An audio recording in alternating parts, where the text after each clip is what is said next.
పూరి జగన్నాథుడికి మొదటి నైవేద్యంగా పెరుగన్నాన్ని ఎందుకు పెడతారో మీకు తెలుసా? పూర్వం ఆ ప్రాంతానికి రాజైన కళింగ చక్రవర్తి ప్రతిరోజు స్వామివారికి బంగారు పాత్రలలో నైవేద్యం పెట్టేవాడు.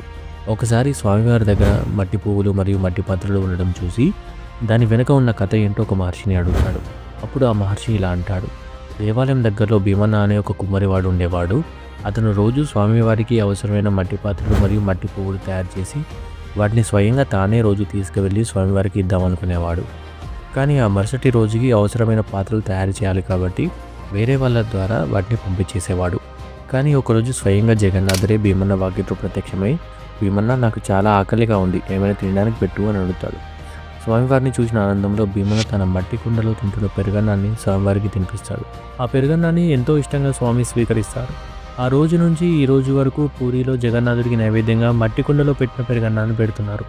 ఫ్రెండ్స్, జై జగన్నాథ్ కామెంట్ చేయండి.